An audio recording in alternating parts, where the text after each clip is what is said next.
be able to catch up with.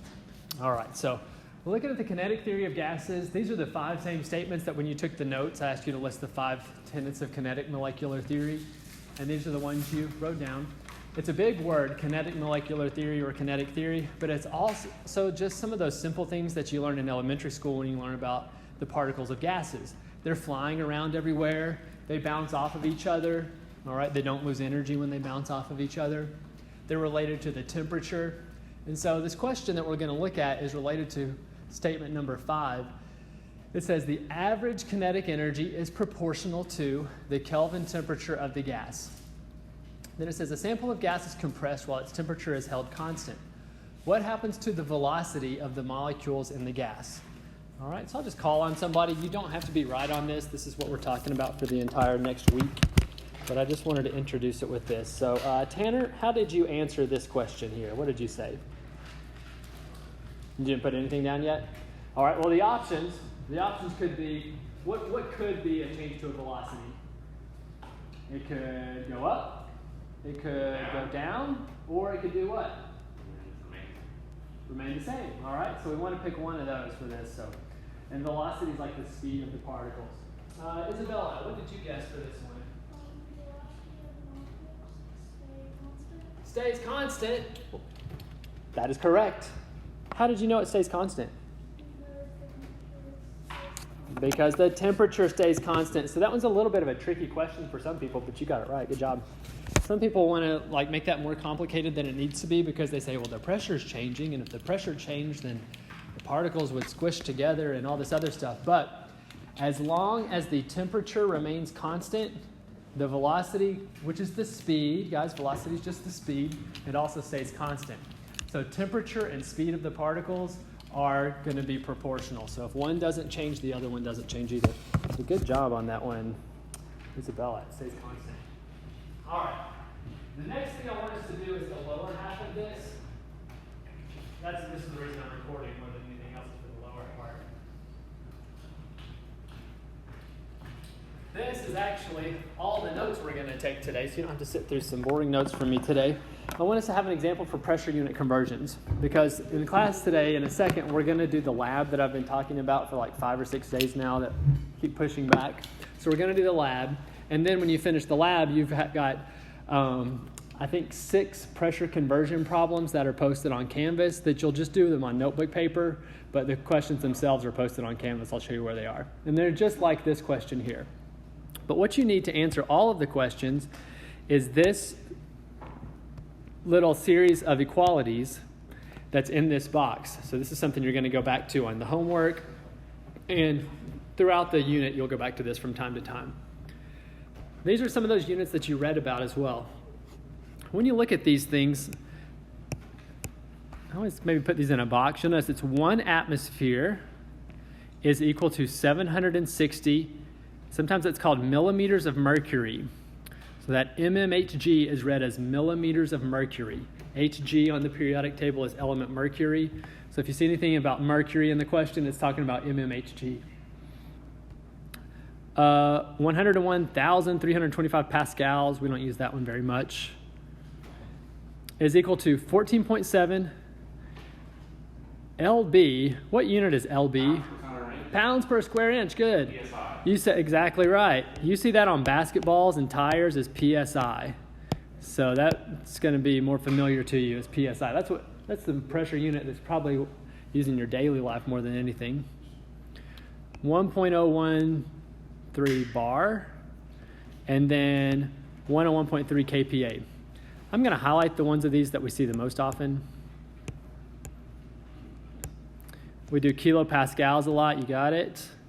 We use atmospheres a lot, and we use mmHg. There is a second version of mmHg that's also called torr.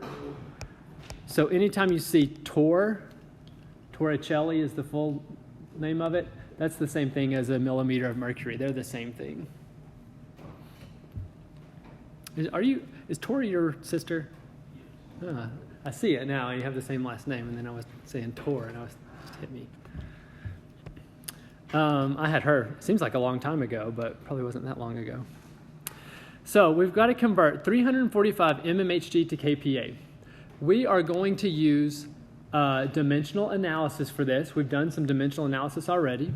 So the first thing we're going to do is write down what's given. So in this question, what's given is 345 kPa. Not kPa, sorry, mmHg, huh? Millimeters of mercury is what that's called. And then I like to do times in a line. I've noticed some people like the picket fence. You can do picket fence as well if you like the picket fence style. We treat this just like we did all the other dimensional analysis. If I'm starting with mmHg, this is the unit that needs to go downstairs on my conversion factor. All right, and then I'm converting this into kPa. So that's always going to be the unit that goes upstairs on my conversion factor. Kilopascals.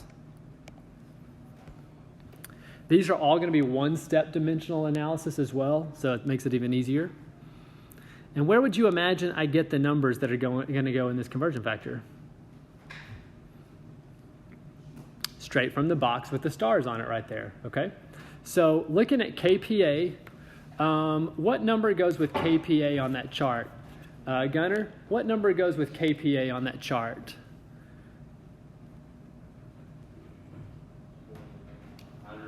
I heard him, yep. He said 101.3. All right, what number goes with mmHg? Brady? Just look in the box there of the chart that I highlighted and everything. Yeah, what number goes with mmHg on that box?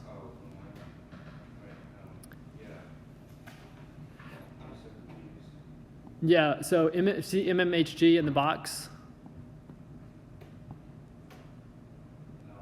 You don't? So it's the same box that's on your worksheet. It's right there. What number goes with it? I can't read that. You can't see it. Oh, okay. So yeah, it's on your chart as well. So you got, and again, I put stars by it because you're going to use this when you do your own. So your conversion factor numbers are always going to come from this box with the stars around it up there. And I'm going to put 760.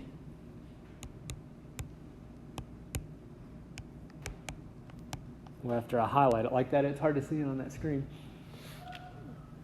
All right, then we're ready for our calculation. It's as easy as it was before, guys. Top numbers are times, bottom numbers are divided. I'm just going to write that as a little note. Top is times. Bottom numbers get divided. So my calculator, I would say 345 times 101.3 divided by 760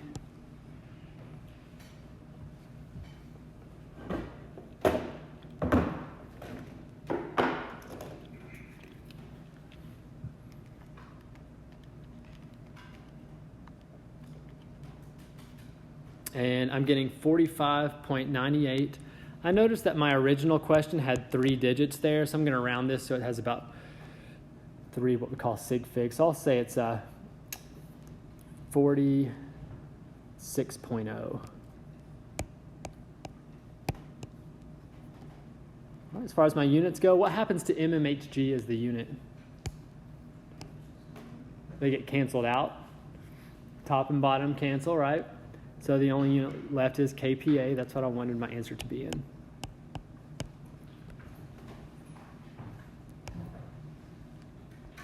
So on your assignment, I'll show you where it is in a second. For each one of them, you follow the same directions. You start off by writing down what's given, 345 mmHg in this case. You set up a conversion factor, put your bottom unit as the same unit you started with, so they cancel. Top unit is the unit you're converting into. And then I might write myself a little note here. These numbers came from the chart that's right above me there.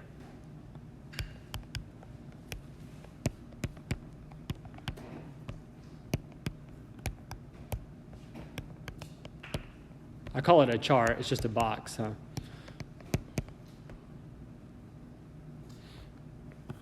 That's where you'll get your numbers for your conversion factor. These will all be one-step conversion factors. So again, you'll do the lab with your lab partners first, and then when you finish, at that point you'll get on Canvas. I didn't print out these, but I just posted them on Canvas.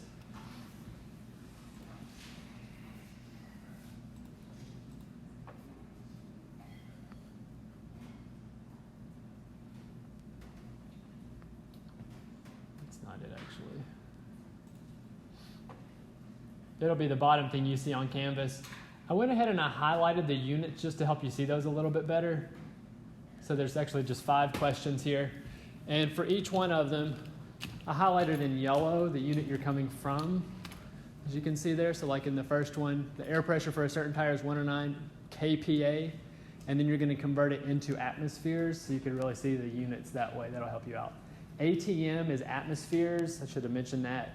Where it says 1 ATM on that box. And then where it says millimeters of mercury, that's always the same thing as mmHg. So a lot of these are about atmospheres, kPa, and mmHg. There's one about PSI that you see on there at one point. All right, for each one, you'll show your work and just do those on notebook paper. So what questions do you have about the assignment or dimensional analysis in general? All right. So put that away for a second. If you were the lab partner who got the lab protocol last time, I think I had 10 of them and I handed them out, 1 per lab group. Yeah. Go ahead and get that out. Let me, I kind of explained it before, but I'm sure I didn't do a great job explaining it, and you probably want to hear about it again.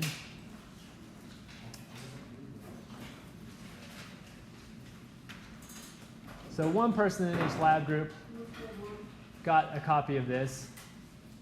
I think I gave out all my copies of it, but I can print more if I need to. It looks like this.